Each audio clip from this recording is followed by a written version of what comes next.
Hello, जय हिंद साथियों। आप सभी का स्वागत है हमारे यूट्यूब चैनल लक्ष्य क्लासेस में। आज हम फिर से लेकर के हाजिर हैं GK GS GA with current affairs, यानी करंट अफेयर के साथ हम लोग जीके जीएस जीए के जो है कुछ इंपॉर्टेंट क्वेश्चन पे चर्चा करने वाले हैं, जो कि सभी जितने भी कॉम्पिटेटिव एग्जाम्स होते हैं उन सभी के लिए बहुत ही खास होने वाले हैं। तो चलिए देख लेते हैं कि क्या क्या जो है हम लोगों के लिए इंपॉर्टेंट क्वेश्चन बनने वाले हैं, देख लेते हैं उनको। तो क्वेश्चन की तरफ मूव करते हैं उससे पहले एक जो है अच्छा सा कोट आप सभी लोगों के लिए मैं लेकर के आया हूँ। तो खुद की खोज में निकल तो किस लिए हताश है। तो खुद की खोज में निकल तो किस लिए हताश है। तो चल तेरे वजूद की समय को भी तलाश है। तो खुद की खोज में निकल तो किस लिए हताश है। जो तुझसे लिपटी बेड़िया समझ न इनको वस्त्र तू, ये बेड़िया पिघाल के बना ले इनको शस्त्र तू। तो खुद की खोज में निकल तो किस लिए हताश है। तो चल तेरे वजूद की समय को भी तलाश है, समय को भी तलाश है। आई होप आप लोगों को ये लाइन, इन पंक्तियों के बारे में जानकारी हो गई होगी। कहने मतलब यही है कि जो है आपको किसी भी समस्या को लेकर के परेशान नहीं होना है, क्योंकि ये सारी चीजें ये जिंदगी का एक हिस्सा है। ये सब आती रहेंगी जाती रहेंगी, आपको अपने जो है लक्ष्य की ओर बढ़ते रहना है, और यही जो है हमारे इस वीडियो का लक्ष्य भी है। तो चलिए देखते हैं क्या क्या इंपॉर्टेंट क्वेश्चन जो है हम लोगों के लिए बनने वाले हैं। फर्स्ट क्वेश्चन आपको दिख रहा होगा, हालांकि मैं हेडिंग के टाइप में क्वेश्चन आपको बना करके देता हूं, और उससे रिलेट करके जितने भी इंपॉर्टेंट क्वेश्चन बनते हैं मैं इसमें वीडियो में डिस्कस करने वाला हूं।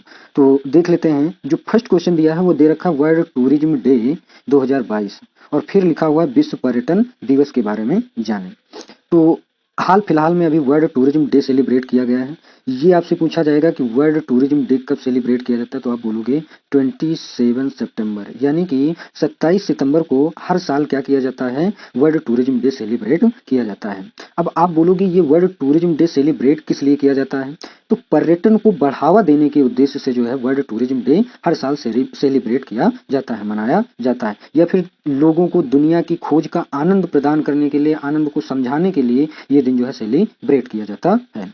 अगर मैं बात करता हूँ इसको जो है सेलिब्रेट करने का जो काम करता है वो कौन करता है, UNWTO, यानी कि United Nation World Tourism Organisation जो है वो इसको जो है सेलिब्रेट करने का, मतलब इसने ही जो है इसको सेलिब्रेट करने की शुरुआत की थी। पहली बार जो है 1980 में जो है इसका सेलिब्रेशन किया जाता है। मतलब 27 सितंबर वाला दिन 1980 को ही चुना गया था। किसने चुना था, UNWTO ने चुना था, और इसी दिन से वर्ल्ड टूरिज्म डे जो है सेलिब्रेट किया जाने लगा है। इस बार की आप लोगों को थीम याद रखनी है कि जो इस बार की थीम है वर्ल्ड टूरिज्म डे 2022 की, वो है रीथिंकिंग टूरिज्म। क्या हो जाएगी, रीथिंकिंग टूरिज्म, ये जो है इस बार की थीम हो जाएगी। तो ये भी आपको याद रखना है।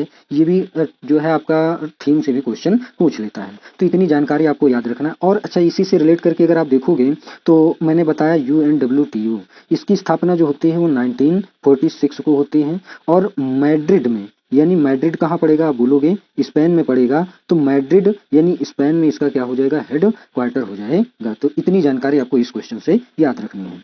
नेक्स्ट क्वेश्चन की तरफ मूव करते हैं। नेक्स्ट जो दिया है पॉइंट वो आपको दे रखा है कि सरकार के प्रमुख कार्यक्रम मेक इन इंडिया। आप लोगों ने इसका तो नाम सुना ही होगा, मेक इन इंडिया कार्यक्रम। मेक इन इंडिया जो कार्यक्रम है ये केंद्र सरकार का एक प्रमुख कार्यक्रम माना जाता है। इसकी अगर मैं स्टार्टिंग की बात करता हूँ तो ये स्टार्ट हुआ था 25 सितंबर 2014 को। 25 सितंबर 2014 को क्या होता है, इसकी जो है शुरुआत हो जाती है कौन से कार्यक्रम की, मेक इन इंडिया कार्यक्रम की शुरुआत हो जाती है। अब आपसे ये क्वेश्चन पूछ सकता है कि इसकी शुरुआत की किसने थी, तो नरेंद्र मोदी जी ने जो है इसकी, जो उस टाइम क्या हुआ करते थे, प्रधानमंत्री, हालांकि आज भी हैं, लेकिन इन्होंने जो है प्रधानमंत्री पद को जब से संभाला था उसके बाद जो है यही 25 सितंबर 2014 को ये मेक इन इंडिया कार्यक्रम की शुरुआत की गई थी। ये जो मेक इन इंडिया कार्यक्रम है ये किस उद्देश्य के साथ जो है इस प्रोग्राम की शुरुआत की गई थी, तो आपको याद रखना है निवेश यानी इन्वेस्टमेंट, और आप याद रखोगे नवाचार, नवाचार, निवेश, नवाचार और कौशल विकास। इन कौशल विकास, इन सभी जो है उद्देश्यों को ध्यान में रख करके मेक इन इंडिया कार्यक्रम की शुरुआत की गई थी। आपको ये डेट याद रखना है, 25 सितंबर 2014 को जो है इसकी स्थापना हुई थी या इसकी शुरुआत हुई थी। ये एक केंद्र सरकार का क्या हो जाएगा, प्रमुख कार्यक्रम हो जाएगा। तो इतनी जानकारी आपको याद रखना है इस क्वेश्चन से।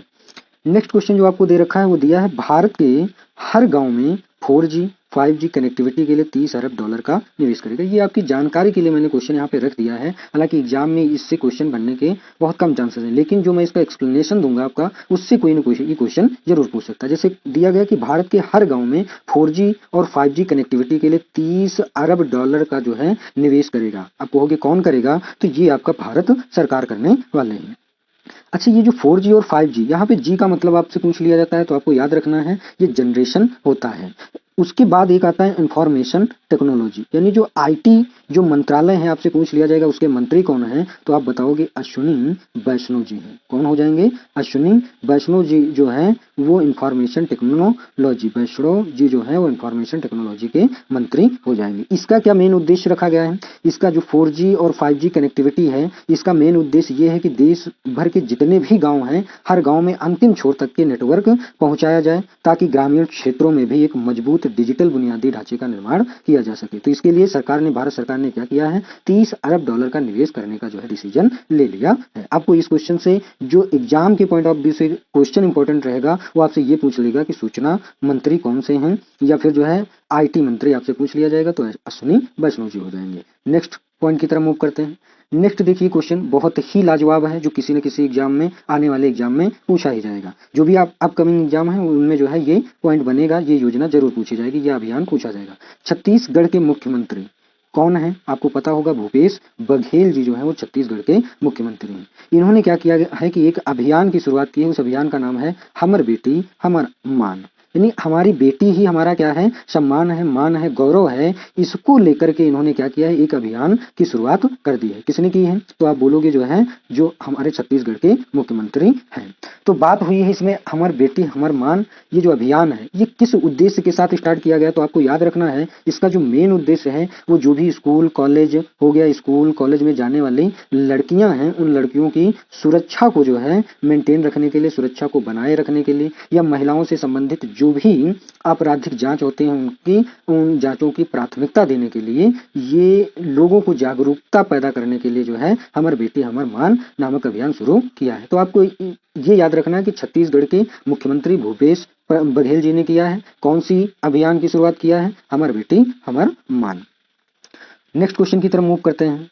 नेक्स्ट क्वेश्चन जो नेक्स्ट पॉइंट है वो आपका क्या दे रखा है कि डॉक्टर एम श्रीनिवास को एम्स दिल्ली का नया निदेशक नियुक्त किया गया है। कहाँ का कहा जा रहा है, एम्स का कहा जा रहा है, मतलब अखिल भारतीय आयुर्विज्ञान संस्थान। अखिल भारतीय आयुर्विज्ञान संस्थान जो दिल्ली का नया निदेशक है वो किसको बना दिया गया है, तो आप बोलोगे ये बनाया गया है डॉक्टर एम श्रीनिवास जी को एम्स दिल्ली का नया निदेशक नियुक्त कर लिया गया है। इतनी जानकारी आपको इसमें याद रखनी है। नेक्स्ट पॉइंट क्या दे दिया गया है, जगदीप धनखड़ ने पंडित दीनदयाल उपाध्याय जीवन दर्शन और संबद्धता, इस नाम की एक पुस्तक का क्या कर दिया है इन्होंने विमोचन कर दिया है। कौन सी पुस्तक है, पंडित दीनदयाल उपाध्याय जीवन दर्शन और संबद्धता नामक पुस्तक का विमोचन किया है। किसने किया है, जगदीप धनखड़ जी ने किया है। अब आप बोलोगे जगदीप धनखड़ जी कौन थे, तो जगदीप धनखड़ जी जो थे वो पश्चिम बंगाल के, आपको याद रखना ये पश्चिम बंगाल के क्या थे, पश्चिम बंगाल के जो है राज्यपाल थे। लेकिन इनको हाल फिलहाल में क्या किया गया है,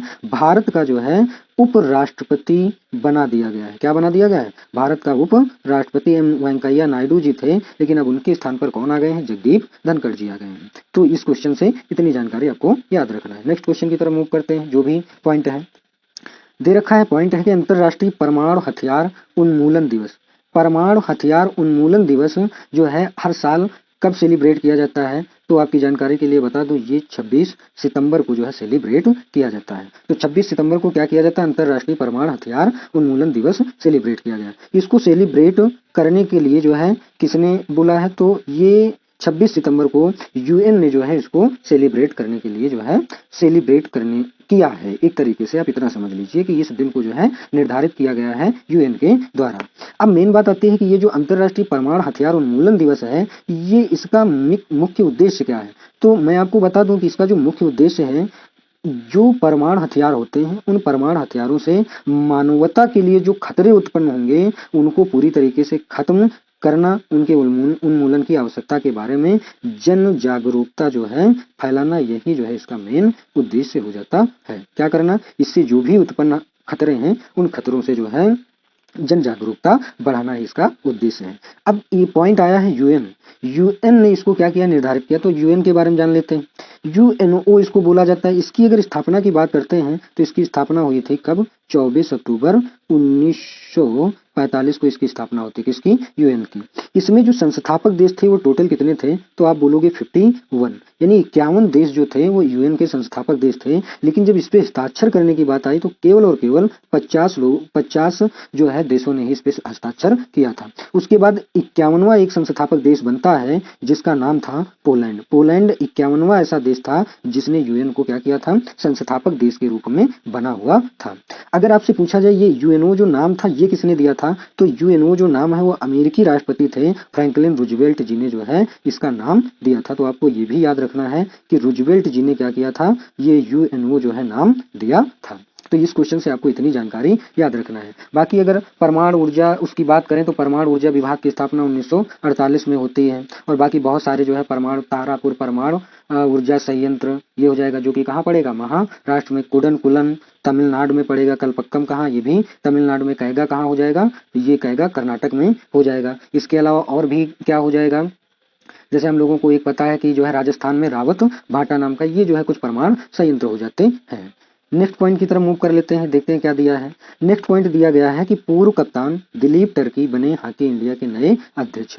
ये जो दिलीप तिर्की जी हैं इनको क्या कर लिया गया है, जो है इनको हॉकी इंडिया के नए अध्यक्ष के रूप में चुन लिया गया। हालांकि इनका जो चुनाव होना था वो अभी अक्टूबर में होने वाला था। चुनाव कब होने वाला था, अक्टूबर में होने वाला था। लेकिन इनका जो है कोई उम्मीदवार ही नहीं था, जिसके चलते परिणाम पहले ही घोषित कर दिया गया। और जो है ये पूर्व कप्तान थे दिलीप तिर्की जी, इनको हॉकी इंडिया का क्या बना दिया गया है, हॉकी इंडिया का नया अध्यक्ष बना दिया गया है। तो इतनी जानकारी आपको इस पॉइंट से याद रखना है। तो आई होप आप लोगों को ये वीडियो अच्छी लगी होगी। अगर ये वीडियो आपको जरा सा भी हेल्पफुल लगती है तो आप ये वीडियो को शेयर करेंगे। बहुत बहुत धन्यवाद आप सभी का, बहुत बहुत आभार।